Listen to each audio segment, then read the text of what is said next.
She married tobacco planter John Roth in April 1614 at age 17. That's not true. She was like 13. Surprise! Because they don't want you to know that was one of the first petty fires on the American continent. Disclosure. The Snatched Podcast is profane, politically incorrect, political insensitive, anti-organized religion, and is not safe for children or safe for work. Please listen responsibly. You're about to get snatched. You're listening to the Snatched Podcast. Warning. If you listen to this, your feelings will get hurt. We are the Crumb Snatcher. Get snatched. Snatched. Peace. Peace. Yo. Peace. Yo. Islam, Ashe, Rahubat, Peace. Namaste, Peace. Shalom. I would like to do a quick build on Pocahontas because there's a relevance. You know, we have to put so many things in perspective that people are not aware of, and why things transpired the way they did, and why it is still going on. So if you have some time and you would like to, hang on, I don't mind continuing to build and to make it happen. And if you have any input you could add to that, I would appreciate that as well. Respect. I'm here. Yes, sir. All right, beautiful. So let me just respect. Share the screen, and we're going to talk about Pocahontas a little bit. For the majority of y'all probably know who Pocahontas is. But what we're gonna do is we're gonna pretty much break it down just a little bit. Respect.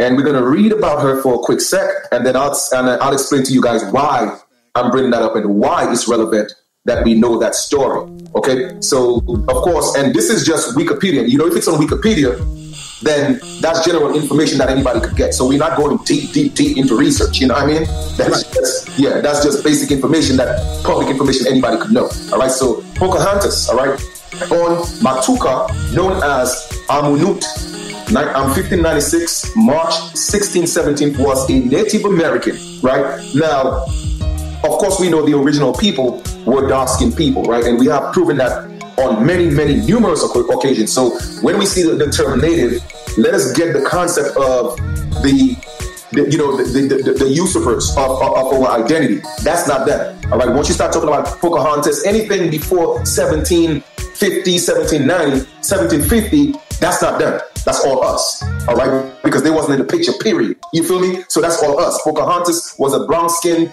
copper-toned, beautiful sister. Like the majority of our sisters out here, they're gorgeous. You know what I mean? So I just wanted to make that clear. All right. Now, Pocahontas, a Native American woman, notably for her association with the colonial settlement at Jamestown, Virginia, because that's why Jamestown, Virginia is so significant, because that's from, a whole paradigm shift in our existence right here on the mainland, and the majority of the damage. Thank you, Onyx Summer Rising, for the $4.99 super chat donation. Very, very much appreciated. All right, in Jamestown, Virginia. So it kind of took a turn and changed the paradigm of our history, like I said. So I just want to bring some things into full circle with Pocahontas. All right. Now, she was the daughter of a Powhatan paramount chief. You have to know what chief means when we spoke of chiefs. Snatched. A chief was equivalent to a king. And when I say a king, I'm talking about a true noble of Britain, a true noble of Castile, a true noble of Scotland, a true noble of Spain. I'm talking about back then when you had the real nobles, the Moors, or the Blackamoors. I'm not talking about this fake royalty that's running around talking about the kings and queens. I ain't talking about them. All right? Now, so he was literally a king, considered a king of the Powhatan, all right? Of a network of tributary tribes in the Tenacomaca, encompassing of the Tidewater region of Virginia. She saved the life of colonist John Smith in 1607, who was being held captive by her tribe. I don't know why she saved him, but anyway, she saved him by placing her head upon Smith's when her father raised his war club to execute him. All right. Pocahontas was captured and held for ransom by the colonists during the hostilities in 1613. During her captivity, she converted to Christianity, and took the name Rebecca. She converted to Christianity. She wasn't a Christian. Bear that in mind again. Our people were not Christians. When the opportunity arose for her return to her people, she chose to remain with the colonists. But that's not true.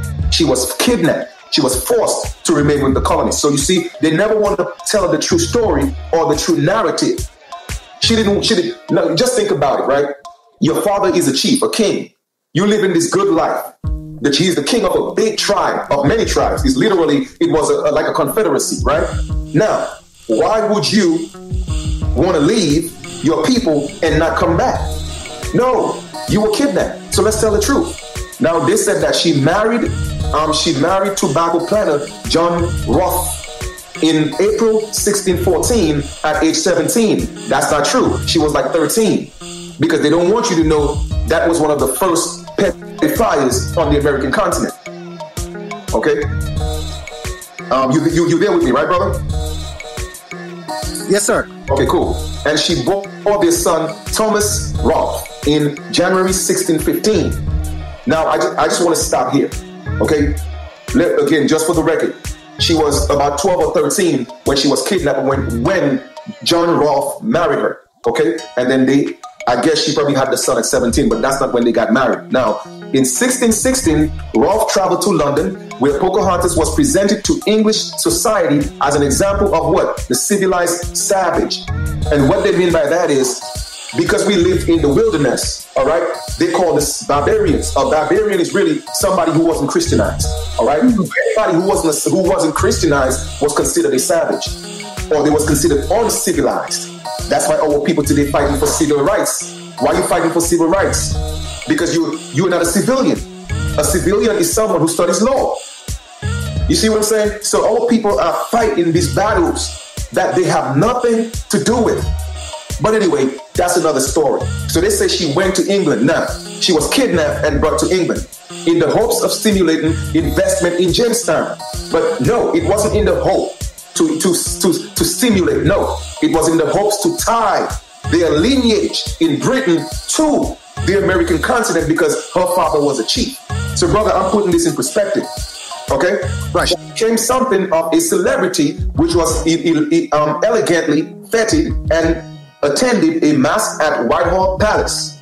In 1617, the Roths set sail for Virginia by Pocahontas, but Pocahontas died at gravesite of unknown causes at age 21 or 20 or 21. Now, that is a little bit too coincidental. How could she die of unknown causes, but yet still her son came back to Virginia? And I'll tell you exactly why. Go ahead, brother, if you want to add something. Yeah, I can add a little bit to that. Yeah, go ahead. Now, there were several key points within that story. Now, on the indigenous side, I can't expound, but on the the pilgrims, colonists, whatever you want to call them, the invaders, I can definitely add value. So now, because I lived in the Tidewater area. Okay. Actually, that's where all my family is from. They're from the Tidewater area. Okay. My city was called Suffolk. It was called one of the 7 cities. Okay. But, it was basically the Powhatan area. There's a big river. We go there sometimes to fish. But nonetheless, so now Jamestown was a little bit north of Tidewater, okay. About an hour and a half or so. So now this colony was sponsored by the Virginia Company. Yes. Now, here is where they never tell the full story. That sponsorship were pennies on the dollar. Pennies. Mm-hmm. Now, in Virginia, our winter isn't but about 3 months. When they talk about this harsh winter, it was only 3 months. Right. And they said they ran out of food. Now, here's the thing. You just got over there. Right. And it was only a 3-month winter. We're not talking about Canada or nothing like that. And we don't even get serious snow. We get about an inch, 2 inches, 3 inches, and it may be snow on the ground for maybe 3 weeks. We don't get harsh winters out there. Right. So now they went through a little bit of a hardship. And then they ran out of food almost instantaneously. Yes. Here's the kicker. This is documented in the Smithsonian Museum to prove that when they kidnapped her, she did not stay on her own accord. They ran out of food, brother. Sure. Now, when they ran out of food, this is when jerky was created. They starved to death. And a lot of people were dying, so they reverted to cannibalism. Now they're gonna create this story that they reverted to cannibalism, but they weren't starving like talking about. They were the savages. Right. Well, Brother Crumb, how do you know this? Because if you go to the Smithsonian Museum and you see the people that they were eating, they were only eating the children. Wow. They were only eating the children. In addition to that, they didn't even eat the whole body. They only ate the brain. When you talk about zombies typically only ate the brain. Or if you're starving, why are you only eating brains? Now, the man who, one of the few that survived, he buried his wife to preserve her body. And this was the first creation of jerky. The creation of jerky was when that man buried his wife's body and they put him in jail. That's why the paperwork remains today. They put him in jail because he did not share. They put that man in jail. So now they went to Pocahontas' people and said, "Can you help us survive?" And they did help them, but they kept coming back, and they were wearing out their welcome. That part I do know. So when they say they needed money, I don't believe it was they really needed money. I believe that they were the savages. They kidnapped her. Yep. They had her living in squalor. Yeah. The reason she died at such a tender age is because she was living in squalor. Keep in mind, at that time, they had bath houses. They had a powder room. When the women of this Victorian era said, "I'm going to go freshen up," the powder room didn't have any running water. Right. So now you have a sister, an indigenous sister, who is used to living a life natural. Right. She's used to being clean. True. She used to, a certain standard of living that was not in Europe at the time. Right. Don't forget, in Europe, the average life expectancy was only 45. True. That was a long life for them. So for her to die at that age was, okay, well, we expected her to die around this time. Versus her people, they lived, the indigenous people gave reverence to their elders. Right. The elders lived a good, ripe age. So for her to die then, we know, wow, that was very premature. So that was what I wanted to add to it. Who were the savages? Who were the civilized people? Thank you for that addition, because again, we have to put the story in perspective, and you're absolutely right, because she came from royalty, so she was already used to that life. So I totally agree. So right now, the screenshot that I'm showing there now on the page is, let me just take time out to thank Sister Vita, for just showing love to the super chat. Much appreciated. Thank you so much. All right, and so here we are, right? So they're showing a depiction of this woman. We know damn well that's not what Pocahontas looked like. So we already know that. But what I'm going to come down here to is her son. She had a son named Thomas. All right, Thomas. But guess what it is? When you look here, who was Thomas? Thomas was what? He was, I know they gave him a title, Jamestown Colony. I know I saw it somewhere. He became the prince of the Powhatan. So that's one of the main reasons why I want to point this out, because people have to see the relevance and how all this came into play. And I'm going to share something with y'all, that's crucial. Okay, that's really, really crucial, because they knew that, for one, Pocahontas was royalty. That's number one. She was royalty. And the only way for them to get any type of allodial title to the land is to marry the woman. Okay? That's why even when I had the conversation with that dude from the Cherokee Nation, what he said, his grandmother was what? Dark skin. It was the only way that they could call themselves Indians. Now here's the kicker, right? How is that if your father, get to sleep with an indigenous woman, and he becomes an Indian, right? How is that a real African cannot sleep with an indigenous woman, but he still got to be African?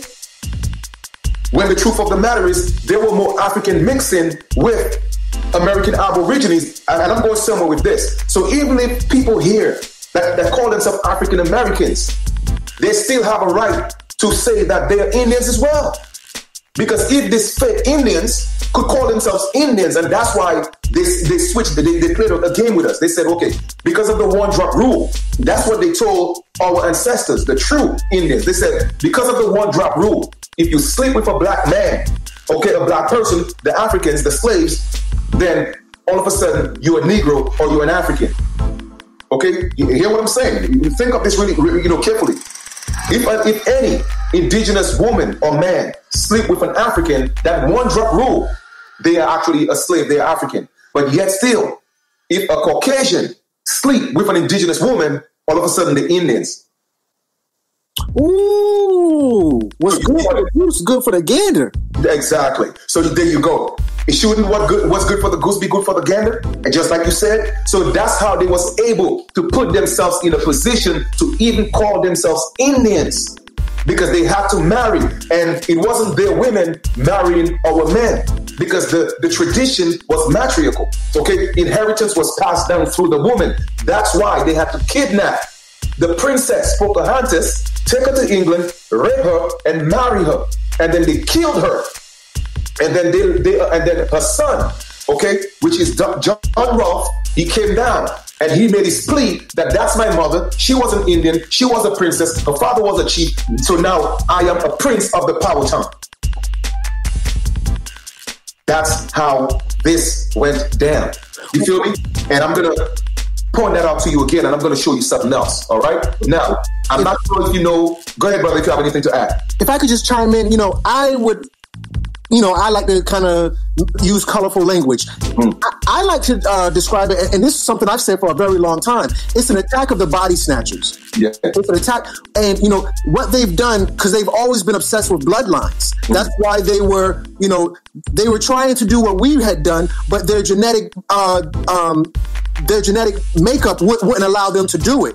And what they would do to keep the bloodline pure in terms of Europe was, sleep with their cousins and their brothers and sisters, so on and so forth. And, just to allude how they would try to emulate our culture. And then when they came over here, they said, we must we must tie in to the bloodline. And that's the big reason, even to this day, my personal stance is that I just don't see it fitting that we amalgamate, because they're using this to insert themselves into the bloodline. Exactly. You're absolutely correct. You're absolutely correct. So what we're going to do is somebody asked, where did the Moors come in? We'll get into that. I'm not going to build too much on the Moors, because I've done that so many times, because I don't want it to seem like I have a personal vendetta against Moors. But you asked the question, Barry, you asked the question, so I'll touch on it a little bit, but let me just build on that real quick. All right, so now let us click on her son, Thomas, all right, because that's what I was looking for. If we look to the right, Thomas, January 30th, 1615. Okay, 1615. So that's what it means. Slavery wasn't even in full bloom yet.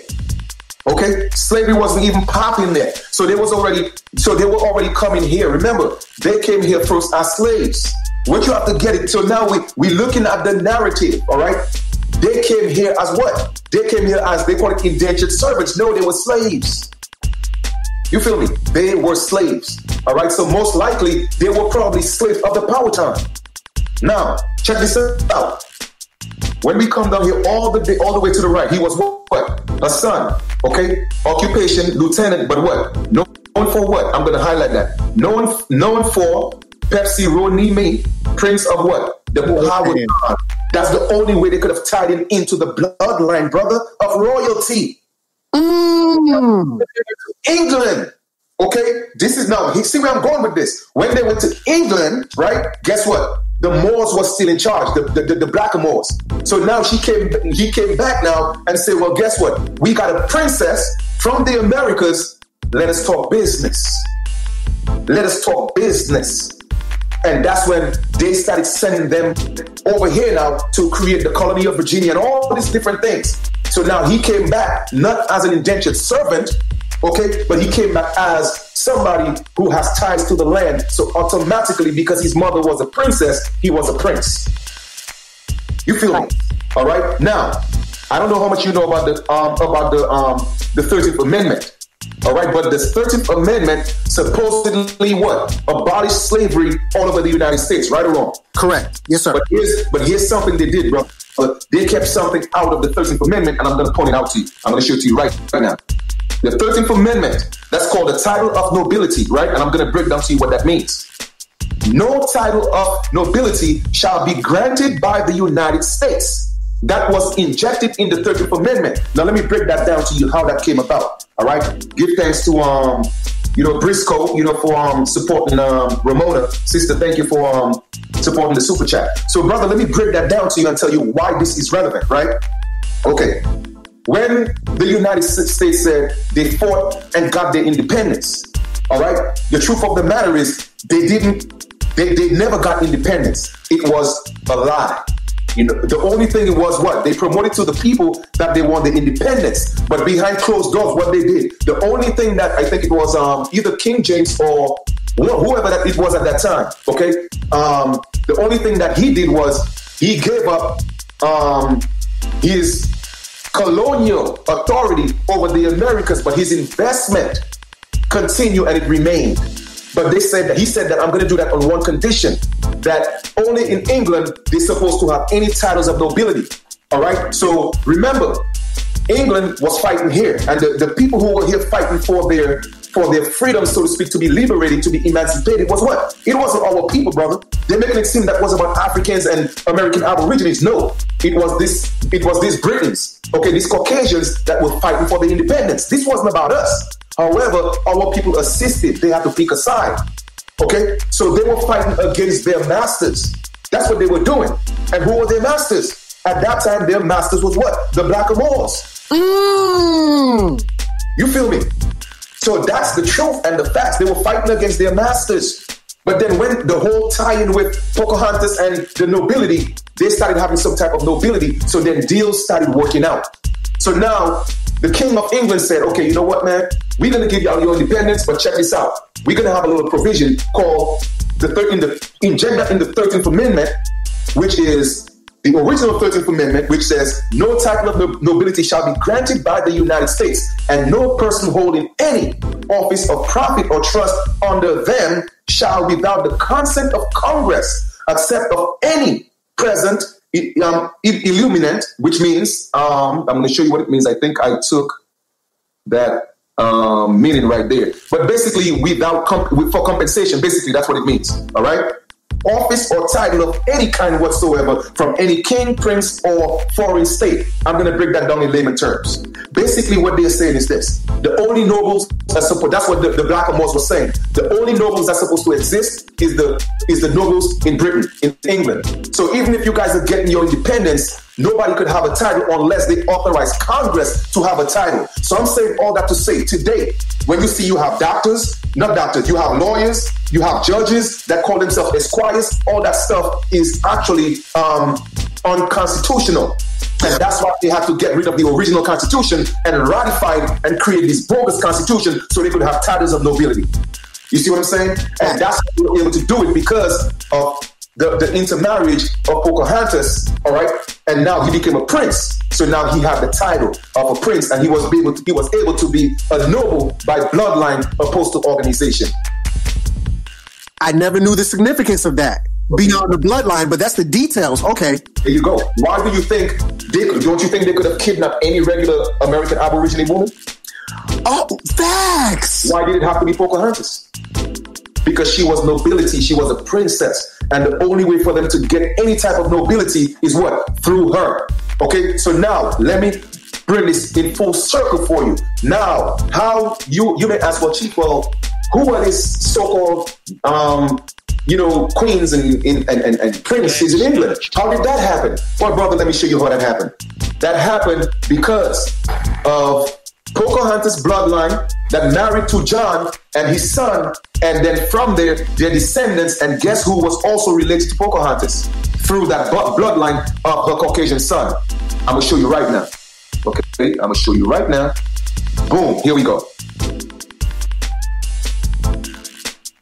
There we go. I'm not going to read anything, but Pocahontas and Edith Borden Wilson, strong women and role models, all right? Now check this out. In 1614, Pocahontas married John Rolfe, a tobacco farmer, and gave birth to Thomas Rolfe in 1615. The marriage between John and Pocahontas was the first recorded interracial marriage in American history. Soon after having Thomas, John and Pocahontas left for England, where she became somewhat of a celebrity. At age 22, Pocahontas became gravely ill and died. No, y'all murdered her. It was Thomas, her only child, that began what? The lineage of Pocahontas descendants, including what? The first families of Virginia, First Ladies Edith Wilson and Nancy Reagan, astronomer Percival Lowell. Guess who else? Miss Wilson, too, was very proud of her heritage. She was the 9th generation descendant of who? Pocahontas. And her great-great-grandmother was also sister to Thomas Jefferson. There you go. So that's why every president have the same bloodline for them to become a president, because they have to have that royalty bloodline. Oh my God. And, I was talking to the family and I said, when I was referencing Jamaica, I said, we saw the same thing in Africa where the Dutch came down, they set up shop and they ruled over a people in their own native land. You have no business in our land ruling over us. But from what you're presenting, this is how they've validated their rule in the land. Exactly. Through our royalty. So now they put themselves in a position, well, yeah, we are descendants of Pocahontas, so we can be here. We could rule y'all, but we are the original. You feel what I'm saying? And not even that. Also, all the president's wives, okay, Nancy Reagan, all of them, Eisenhower, all of them are descendants of Pocahontas. All of them. They're related. Wow. Yep. There you go, brother. That's what it is. I tell people if they can't handle the truth, they're on the wrong channel. But if they're looking for the truth, you know what I mean? Yep. So there you go, brother. You know what I mean? So Edith Borden, Wilson Grant, First Lady to 20th U.S. President, Nancy Reagan, First Lady, 40th President, Eisenhower, like I said, all of them, all their wives. You know what I'm saying? They are far distant relatives of Pocahontas. So I just wanted to, share that bill with the family, let everybody know, let them see the connection of how this thing really took place and what we are dealing with today. You definitely pointed that one out. You definitely broke that down thoroughly. Based off that, no one can deny you. Yep. All right. So now people ask about where did the Moors come in? All right. Again, I'm not going to beat the dead horse with the Moors. I don't have no beef with the Moors. I already spoke my truth. But where did the Moors come in was that the Moors, again, ruled Spain for 711 years. All right. And their reign started, 711 years going back from 1492. So when they lost the reign, you have to ask yourself, damn, well, when did Christopher Columbus came into the Americas? 1492. Well, let's put two and two together. The Moors ruled their reign in 1492. So how the hell all of a sudden Christopher Columbus is coming to the Americas? All right, that alone in itself makes sense. But at that time, they were still ruling Britain. There was another set of Moors that called Blackamoors still ruling Britain. And their prisoners or their scavengers or their vagabonds or their bums were the Caucasian people. All right, they were prisoners. So then they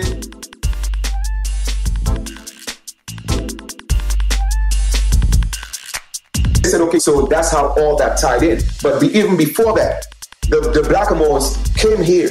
And I'm not talking about those that just came from Spain. I'm talking about from England. They came here, like King George I, all of them, they came here to trade. Okay, they came here to ask, can they buy some land? So when people talking about, well, the Caucasian man said, can I get some land? And we gave them some and they took more. Now, it wasn't them, it was the Moors. Okay, it was the Moors, all right? Now, with that being said, family, what I'll do is all the links, I'll just take them and put them in the video below so you guys can have that information, all right? Because I like people to do their own independent research, all right? So once Brother Crumb and I are done, I'll take all the links and I'll put it in the link below if you guys don't mind, all right? So now, with that being said, that's how all of that tied in. You feel me? But talking about Michelle and Obama, okay, it's not Michelle that's the royalty. It's Obama. And Obama is... the royalty came from his mother's side because she's German. Okay? She's German. So all the presidents, they have to be related because it's a bloodline. They have to be related. So Obama was actually bred and picked for that, to be put in that position at that time since he was a little boy, because that was already planned. You see what I'm saying? So Obama never said he was black. You see, Obama, they keep calling Obama their brother African American. Obama is not one of us. Obama is an African and a Jew. You see what I'm saying? So they got people messed up in the head. King James was a so-called black man. You feel me? He was a blackamoor. So people gotta realize, man, what was happening, what was going on, and how this history is so profound, but yet still it is so deceiving because they're not telling the truth. And that's why brothers like myself and Brother Crumb and others are teaching about our story, so we know who we truly are. So all these people that's in office running for president and all that, they are all related to Pocahontas. That's the only reason why Britain is allowing them to still be here, because they are still underneath the crown. Family, y'all gotta get it. Otherwise, they would have took them out a long time ago. But the United States is still underneath the crown. That's why your taxes go to the crown. Fact. Go ahead. You know, and when we talk about this ruling class of blackamoors, when the 13 colonies set up this institution over here with this de facto government, they the first ruling class over here, instead of being blackamoors, they were Whigamores. Yeah. And the Whigamores, you know, and I was just learning this too. And bear with me, family, take it with a grain of salt, because I don't have links to support this. It was just something I heard recently. But my brother was saying that when the Indians and the indigenous people went against these Moors, these blackamoors turned Whigamores because they were wearing wigs. Yeah. They snatched their wig off, you know, because, you know, they knew this was a not an authentic claim to the land in terms of rulership. And this is where the idea of these savages scalping people, you know, to paint a picture of these people, you know, they'll do the most disgusting things, which, you know, we didn't do those things as they would portray them, but it was actually removing, you know, because this is what they were put on when they ruled over us. Instead of a crown, that, you know, the Whigamores, they took those wigs off. You know what?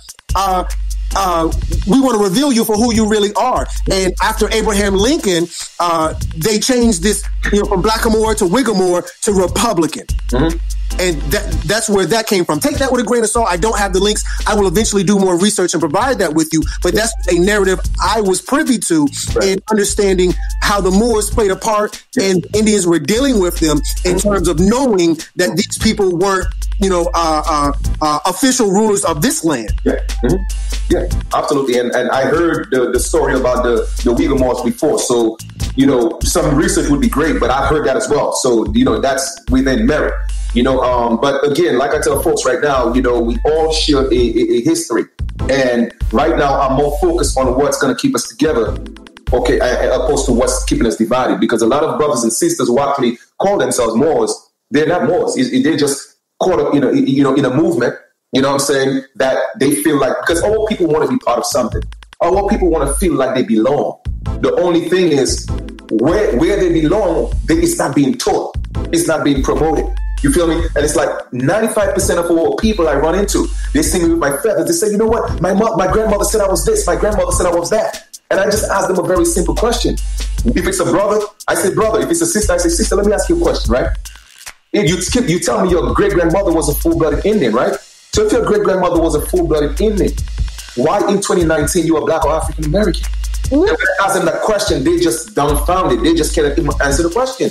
It's like, you literally skipped what your great-grandmother was, and all of a sudden you're Black or African-American. And it's just so sad, man, like what has happened to our people mentally. And that's why every single day, you know, we have to keep pushing this information, brother, like, you know, because it was done repetitively. It was redundant. It was in our faces, the symbols. And even earlier today, in fact, yesterday, I was building with my brother, and I'm like, brother, you know what? We got to start changing the narrative. You know what I mean? We got to start changing it, because I have never seen a dream catcher with a true American Aborigine. It is always this $5 Indians. And I'm like, you know what? I'm going to make my own Chief Kalanago dream catcher. You know, because we have to start changing the narrative. We have to start changing it. And that's how because everything is about an image. You feel me? That's how all people learn. What is when you see what you see, it becomes your reality. That's why they say what? Seeing is believing. Right. You see, it's not saying. Because you're going to hear things, but when they produce, it's the same, I'm not going to get into religion, but it's the same concept of teaching that, you know what I'm saying, the allegorical Jesus was white. And that's why they had him on every house in our homes. You got a white Jesus with a sun behind his head, but we're not going to get into religion. But the point I'm trying to make is is the symbolism, okay, is the object that they show you. And it's imprinted in your subconscious mind, and it becomes your reality. So what we have to do as a people, you know what? And I'm going to do that as well. I'm going to ask brothers and sisters, hey, you know what? Take a picture of your feathers and then send it, and we're going to put it on t-shirts. I'm an Aboriginal. I'm indigenous. You know what I mean? We got to start promoting who we are. We have to. It's the only way things are going to change, because nobody's going to do it for us. You know, and not to focus on anything not of value, because that was a very strong point you made, but just to share with the family, I personally came up on more science. That was kind of how I really started understanding a lot of these concepts you talk about. And this is what I was told from in that school of thought. You know, even the term more, just to clarify that, even the term more is a derogatory term. Mm-hmm. These Moors, they call themselves, just as you said earlier, so anybody who is astute in terms of Moor science, they're going to know the key words that you were saying. The Moors didn't call themselves Moors, family. The Moors called themselves nobles. That's why when we look at Moor science in America today, I'm talking about the MSTA, the Moor Science Temple of America. The founder of that, he didn't identify as a Moor, he identified as noble. Through Ali, because he was going back from that history of these nobles. So, you know, not to be divisive, because we already have enough conversation on how to divide us. You know, to clarify what you were saying and how that is right and exact from a Moor standpoint. And that's true. And just to build on what you're saying, even if he identified as that, because he figured he may have some of that bloodline, but again, the only to connect himself to the land, he had to do what? Claim his Cherokee lineage. You see? So no matter what you call yourself, if you're not indigenous to an indigenous family, a clan, a band, or a nation, you are still an immigrant. You're still an immigrant. So that's what all of them had to do. And I'm not talking about the Moors. I'm talking about, you know, the pale-skinned people who came here. All right, and that's how that whole thing started with Pocahontas, so that they could tie themselves into royalty, and that's how they were able to go back to England. All right. To tie themselves as royalty in both worlds, from here from Pocahontas and from intermarrying with blackamoors in England, and they just fought them and took over them, and that's it. It's that simple. End of story. One more point I wanted to make for those ones who weren't privileged enough to be a part of that bloodline, you know, because one thing you were saying is that we must tie ourselves to the land. You know, that's one of the most important things. And I've been through several schools of thought, and all of them have said that exact same thing. So what the pale skin nation had to do, because of the ones who weren't initially tied in, is they created these laws. And one of them was the Naturalization Act. Because, you know, they weren't natural like you and I were naturally connected to the land. You know, there was only a select few who were naturally connected to the land. Those were the ones who went on to be the rulers of the land, so to speak, you know, in terms of being landlords. And the ones who weren't connected through that bloodline were naturalized through the Naturalization Act. You know, that was something exclusively for them coming over here. But, you know, because we don't associate or have anything to do with that, and we're not going with the 13th Amendment, obviously, we must go the route that you're talking about now, keeping the connection to the land. And the more we disassociate ourselves with the land, we put ourselves, just as you said, immigrant status. Exactly. I agree. And, you know, Sister, you know, Vita made a great point, which I've mentioned in videos before. Hence, every so amount of years, okay, they have to renew that treaty by marriage. That's why Prince Harry married an American Aboriginal. Do you really think he want to marry a black woman? I mean, you gotta wake up and think. Teach! You know what I'm saying? Because that is part of keeping the bloodline pure. The only way for them to maintain their royalty, okay, they have to marry an American Aboriginal royalty. That's it. And that's how they're able to keep their ties to our land. So I don't know. That's why I tell, listen, man, people could say what they want. I'm not in favor of our women marrying people outside of who we are. Period. Because they don't know the significance of that. To me, it has nothing to do with so-called white or black or Asian or black. No, it ain't got nothing to do with that. People have to understand the concept of what it means about your blood pedigree. When you marry outside of your bloodline, okay, you are giving away your birthright. You're weakening your lineage. You feel me? And that's what they do intentionally, okay? They put our men down. They teach our men that we ain't shit. They can't do no jobs. We can't take care of you. Oh, but he can. Y'all really think it's about money? No, it's about your land. But y'all want to go open up your legs for every, one that comes and says, oh, well, like, I got good credit. Oh, I could buy you this. I could buy. No, man, y'all got to stop with that, okay? We have been damaged and hurt. Give our brothers a chance. Let us heal each other again. Okay? That's it, because we have everything that we need. Because they want what we have, which is this land. This is the greatest land on the planet. The most richest land on the planet. The most bliss. And I didn't say blessed because I don't want to be less. I said bliss. The most blissful people on the planet is the American Aborigine. Why do you think everybody's coming here? Do you think they're coming for opportunities? No. They're coming to be amongst your energy, but they don't want you to know that because it's only our energy that has built the entire world. And you just kind of jogged my memory because they said in the ruling class was, of course, the presidents or what have you, and then the people who were associated with the ruling class in terms of the voters initially. They had to be landowners. To vote at that time, you had to have an association with the land. Absolutely. And that's why, when I go places, absolutely, yes. Let me tell y'all something, family. I got some stuff I got to drop on y'all. Man, listen. Everything in the New Testament, first of all, the New Testament is like the Bible is not a book about religion. Okay? That's what pastors are actually teaching you. It's not. But I'm not even going to get on that. That's a whole nother build, all right? I'm going to bring Brother Crumb on that, and me and him, we're going to build on it, right? Check this out. The New Testament is a history book about tribes, okay, that came from Africa, that came into the Americas, and they did back and forth. And I'm going to prove that to y'all, okay? The real Jerusalem is in Peru, and I got proof of that. Okay, it was called Heru because Heru was actually a pharaoh, and they named that land after him. Oh my God! It was called Heru Salem, which is HERU-SALEM, Heru Salem, and they changed it to Jerusalem. You feel me? Okay, in Guyana, all the land that Moses, okay, came down and went with the Israelites, okay, that was in Guyana, and I got all the proof of that. So I'm telling y'all, the truth has to be told. It has to be told. And we're going to let it out. We're going to tell it because it's time that people know the truth. People walking around, going in these churches, pastors fooling you, taking your money. They have churches. If you don't give your 20%, you can't be a member of the church. What the hell is this, a nightclub?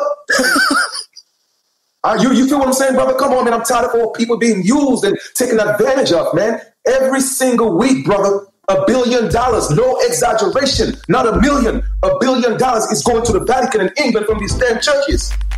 $1 billion. And we have our people in the streets, hungry. Shouldn't the God of that church build homes for our people? Provide jobs for them? Yes. You have elders coming to pastors and telling them, Pastor, I can't pay my rent. And the pastor is telling them, go pray to Jesus. Jesus will provide. And if they can't give their 10%, well, sister, you can't be a member of the church? Brother, I have heard testimonies from elders who call me crying. So when I speak with love and passion for my people because I know what they are going through. You feel me? It's crazy, man. It's crazy. Well, bro, listen, if only our people know and they see the things that I see in visions, man, I'm telling you, brother, let me tell you something, man. And that's why I'm not sure if proud is the word to use because I would have to go look at the etymology of the word proud. But I'm just honored that, our path crossed. And I'll tell you that because you're a brother, man, you have a lot of potential. You know what I'm saying? And I definitely want to share information with you. It's not that you don't have information, you got it. But whatever I know, whatever I have, okay, like I told you, I gave you the analogy of the cup before. Anytime my cup is full, I look for my people to empty that cup with. You feel me? And then once that's done, I go back into meditation to get more stuff so that cup could be filled again. Once it's filled, boom, come back and drop it off. And that's what we have to do. You know what I mean? And we have to give up the whole fantasy of the illusion that we can't get along. Oh, we can't unite. We can't love each other. We can't respect each other. What make y'all think that? It's the mind. That's what you were taught. You feel me? Our women can't get along. Who said that? How do you think these Caucasian women learn how to form sororities? How do you think these Caucasian women learn to form groups and stick together? It's because they saw it from us. Teach. Our women have all the rights and respect in the world until these Caucasian women was like, hold up, they get to do it, we can't? And then they started forming all these organizations and women live, and our women, we're so giving and loving. Our women started joining these groups, not realizing it was a trick to turn your men against you. So they could turn you against your men. Come on, man, we gotta go back home, family. We gotta come back home. You guys have gone too far with this whole crazy narrative of I'm independent and Beyonce, all of them pushing independent woman. Beyonce, let me tell you something. Days. When we say a month is supposed to be synonymous with the moon. That's where we even get the word month from. Just like the word Monday and the word month are two words. If you look at the etymology, it comes from the moon. So now each month is only 28 days. Right. Bear with me. I'm going somewhere with it. I'm going somewhere. Yeah. How many weeks in a month? 4. Yeah. How many days in a week? 7. 4 times 7, 28. There's only 28 days in a month. Right. If you look at a woman's ovulation cycle, it is 28 days. Right. What we're going to see is a correlation between our women and the moon. This has always been a heavy theme or a prominent theme within our indigenous culture. Our women have always paid homage to the moon. So once a month, under that full moon, our women would come together and menstruate together. Now, when you say, well, they would all menstruate at the same time, science has only recently found out what our people knew for decades on end. Right now, and this is something that's right and exact. It's called McClintock effect. When our women come together. Now, in terms of sororities, in terms of being at work, in terms of mothers and her children, women will tell you, outside of the patriarchal influence, hey, you know what? I found out that when I closely align with my sisters, our menstrual cycles start to sync up. This is called the McClintock effect. Right. So back then, because our women lived in such communal settings, they would all come and have this sacred experience together. Breastfeeding is considered disgusting, because we don't have the reverence and sanctity for our women anymore. So now at that particular time, when our women were not afraid, and there was no stigma associated with women coming together, they would come for a indigenous practice that was referred to as moon lodge or red tent, and anybody can look that up. And if you look it up, you're not going to, with all due respect, not attacking or making the conversation divisive to where I divide anybody. But if you look it up, this is something that was inspired. I'm sorry. It's always been associated with the indigenous people. Now, if you go and look in the Bible, they called it black tent. I'm sorry. Excuse me. There was 2 sons. One name was Jacob. One name was Esau. Yeah. Excuse me. Those are the wrong brothers. One name was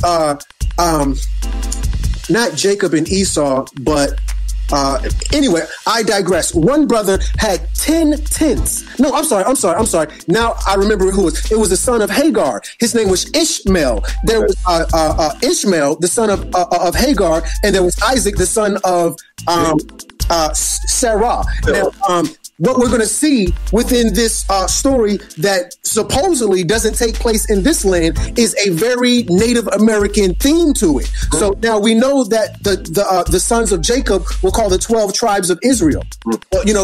When we talk about here in the mainland, our people come together in what we call a tribe. So you got 12 tribes. All right. Well, that may not be Native American, Crumb. No problem. That was Sarah's son. His name was Isaac. Now the other son, the son of Hagar, his name was Ishmael. Ishmael didn't have the 12 tribes. He had the 10 tents. So now we're seeing tribes, we're seeing tents, and these aren't tents like camping tents; these are teepees. Right. And those women inside those 10 tents they would come together under the red tent, or, not a camping tent, a teepee. So now we're going to see a heavy indigenous theme, even in the Bible, even over there. And in some certain parts of Africa today, specifically, if you're familiar with the Dogon tribe, and we go again with this theme of a tribe, the Dogon tribe, they practice this indigenous ceremony where the women would come together 3 days under a full moon and experience this McClintock effect and have this harmonious congregation of the women, because there were power or synergy within this connection that surpassed even the physical, that would go all the way up into the lunar. Well, man, beautiful. Thank you for that information, brother. Honestly, I heard about, the whole cycle, but I didn't know about the tent. I didn't know any of that. So that's new information to me. So I appreciate that.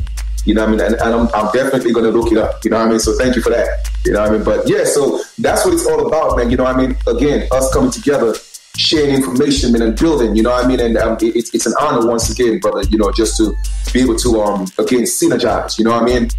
And bring love to the people. And, whenever you feel like, we're going to wrap it up, we'll wrap it up. But I just want to, let people know again, don't believe the hype. Okay, and I'm always speaking from the heart. Okay, don't believe what's being promoted, that we cannot get along. Now, mind you, all right. Granted, not everybody's gonna get along. I get that, because we live in a world of duality. All right. The only way for us to know if good exists is for us to experience evil. But one thing you have to realize is this: everything is a matter of choice. You feel me? In each and every one of us, and that's an old American Indian proverb, right? In each and every one of us, there's actually two wolves, all right? And the wolves, they're always at odds with each other. They're always fighting. You have the negative wolf and you have the positive wolf. And they're always fighting. And that story was told, by a grandfather, an American Indian grandfather to his grandson when they went out in the woods. And, so the grandfather told him, son, in each and every one of us, there's two wolves. You have a positive wolf, the good wolf, and the bad wolf. But they're always fighting each other. And the son looked at the grandfather with concern, and he said, well, grandfather, which one is going to win if they're always fighting? And the grandfather just looked out into the wilderness, and then he looked down at his grandson, and he said, son, the one that's going to win is the one you feed the most. Indeed, So brothers and sisters, I'm saying all that to say, who is in control? The Most High gave us the will. And when you see, and it's not that I'm not bashing pastors. All I'm just saying is tell the people the truth. You see, the Most High gave us free will to do as we should, but not as we please. You see, it's two different things. It's two different things. The Most High gave us free will to do as we should, because the laws is written in our hearts, but not as we please. And too many people are using their free will to do as they please.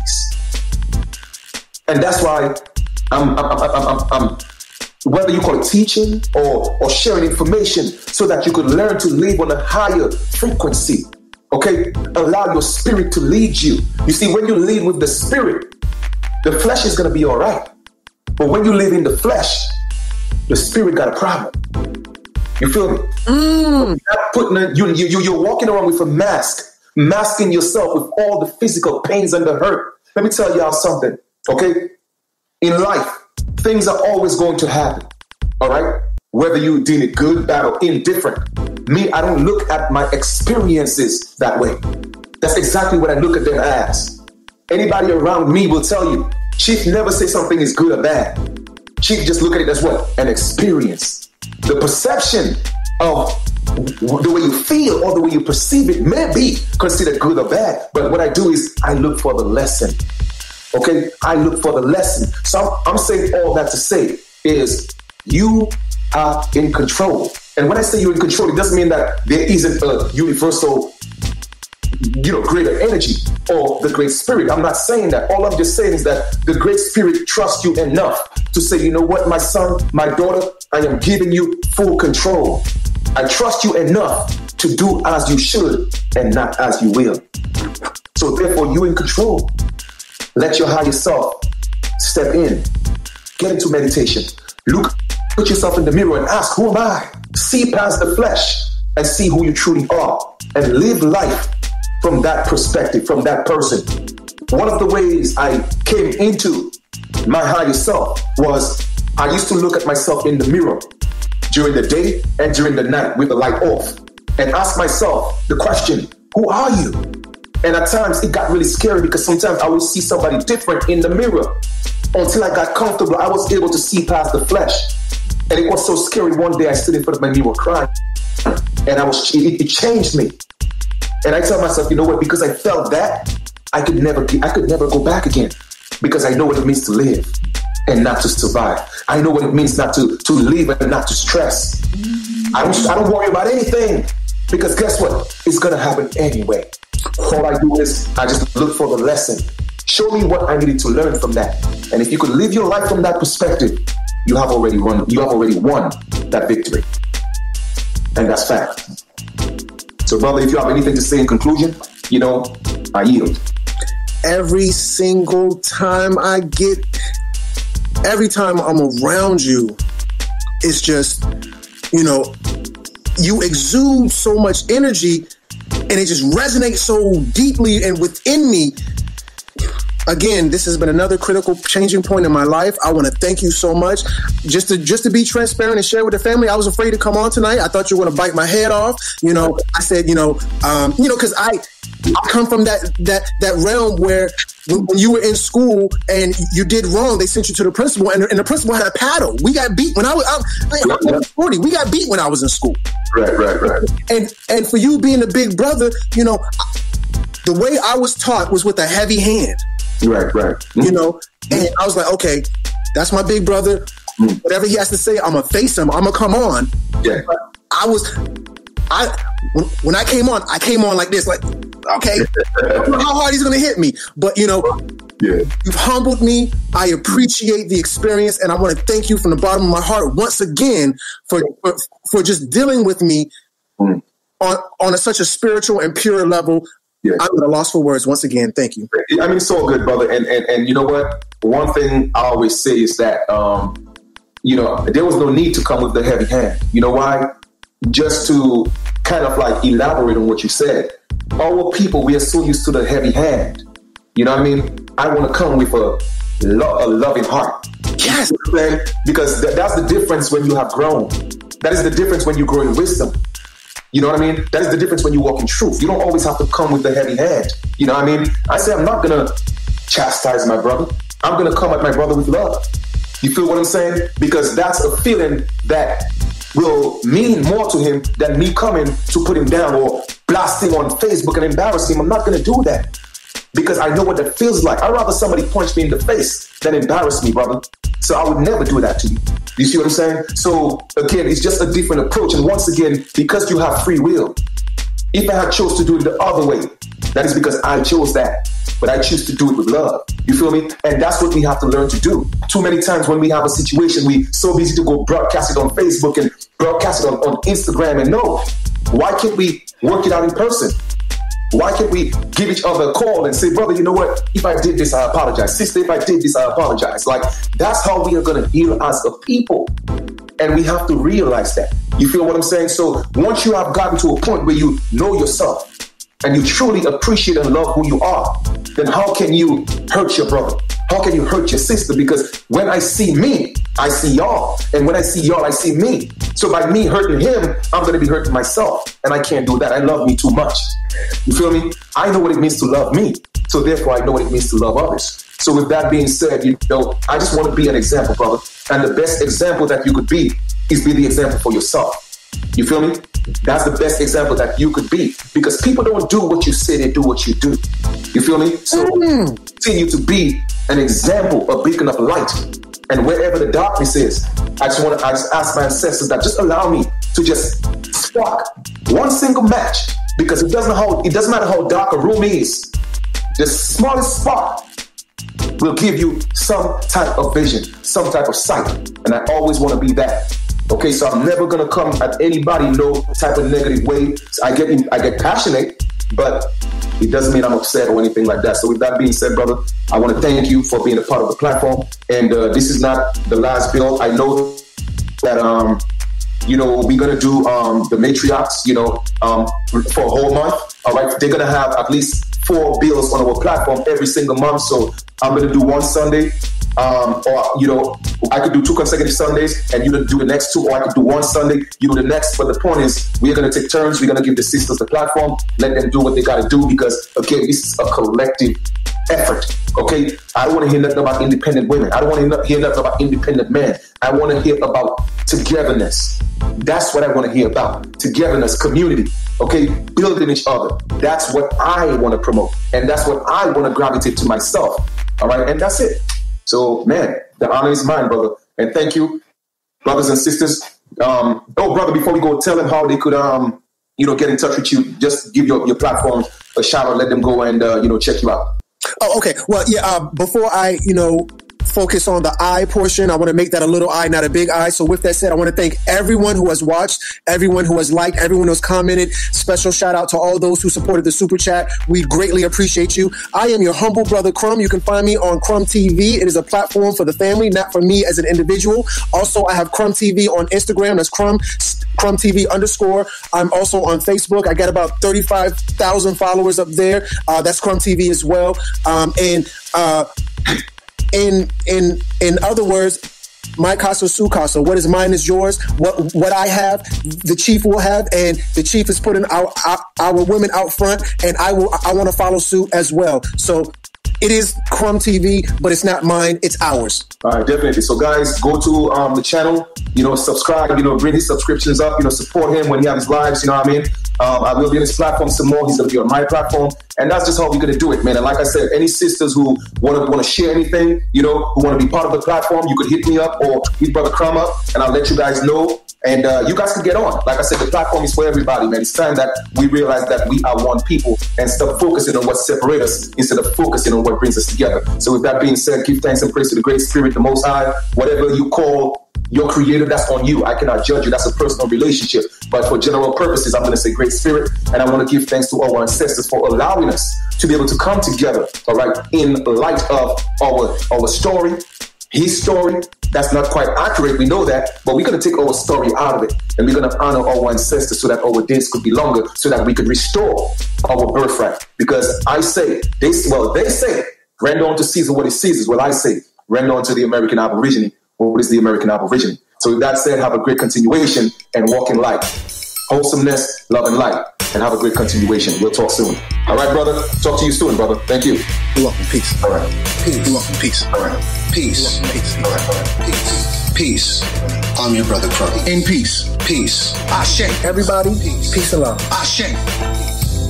This video is brought to you by The Wealth Building Cycle. I really wish I knew these 5 simple steps to building wealth when I was 20. By Dr. David E. Chapman. Now on Amazon.co.uk. In peace. I am your brother Crumb. In peace. We are the Crumb Snatcher. Get snatched. Our content is conscious, edgy, and pro-black. Our goal is to uplift and enlighten our people. Trigger warning. Some of you will disagree with the Crumb Snatcher. We are not concerned with being politically correct. We are thought-provoking. Some of you are gonna think that we're angry. You are wrong. Yet you're gonna enjoy the ride. Join our antics in conscious thought and new reality. Get snatched. The views expressed on this podcast are not the views of Positive Vibes Inc., its staff, sponsors, or owners. I love you. Salute. I'm your humble brother. Surprise!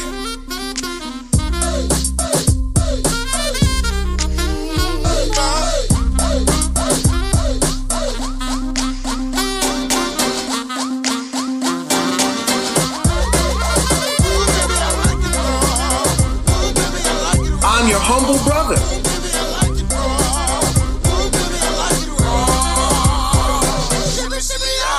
We are the Crumb Snatcher. Speak life. Speak life. Speak life. Speak life. Speak life.